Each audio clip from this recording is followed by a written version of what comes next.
जिल्हा परिषद पंचायत समिती नगरपालिकेच्या निवडणुकीची रणधुमाळी सुरू झाली।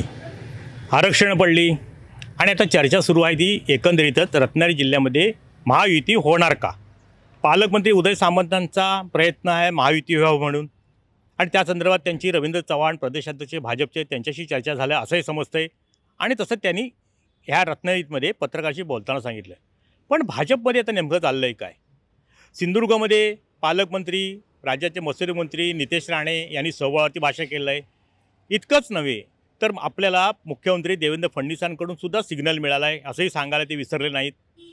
तर रत्नागिरीमध्ये उदय सामंतसुद्धा बोलताना असं म्हणाले होते की सिंधुदुर्गामध्ये काय नेमकं घडतं त्याच्यावरती रत्नागिरीमध्ये आम्ही पाहू। पण सिंधुदुर्गामध्ये जर सोहळ्यावरती जर भाजप चाललं असेल तर दुसऱ्या बाजूला शिवसेनेचे आमदार निलेश राणे यांनीसुद्धा जिल्हा परिषद होत्या सोहळ्यावरती शिवसेना भगवा फडकवेल सिंधुदुर्गामध्ये असं जाहीर केलं आहे।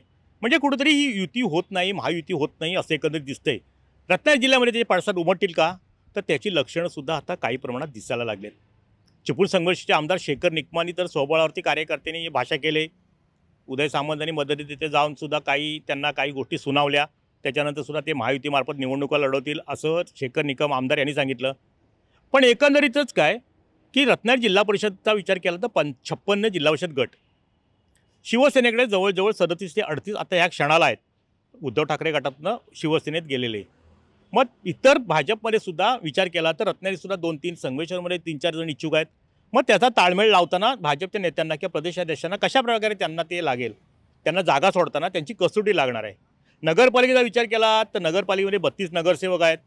पूर्वीचे भाजपचे 6 आहेत।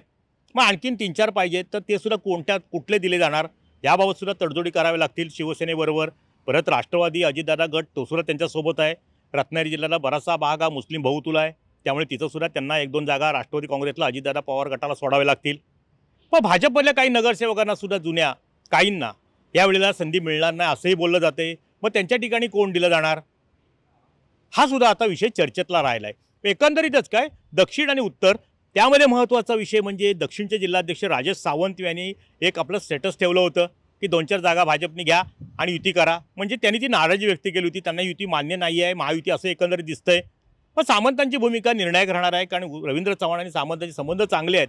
पण शेवटी कार्यकर्त्यांचा जर आग्रह असेल तर त्यालासुद्धा त्यांना त्या प्रमाणात काही त्यांना मान सन्मान कार्यकर्त्यांना सुद्धा द्यावा लागेल। मग एकंदरीतच सारी परिस्थिती बघितली 15 दिवसावरचं वातावरण महायुतीला पोषक असं होतं की महायुतीवर असं वाटत होतं। पण सिंधुदुर्गातले नितेश राणे मत्स्योद्योग मंत्री त्यांचं वक्तव्य त्यानंतर निलेश राणेंचं वक्तव्य त्यानंतर उदय सामंत यांनी रत्नागिरीत केलेलं वक्तव्य हेच कुठेतरी आता महायुती होईल की नाही याबाबतची शंका घेण्याबाबत सारखी परिस्थिती या जिल्ह्यात निर्माण झाली। आता पाहूया येत्या काळामध्ये महायुती होते की नाही। पण सध्या तरी महायुतीबद्दल संदिग्धता आहे एवढं मात्र नक्की। टाइम डिले करता किशोर मोरे रत्नागिरी। टाइम्स डिजिटलला लाईक करा शेअर करा सबस्क्राईब करा आणि बेल आयकॉन दाबायला विसरू नका। Times digital.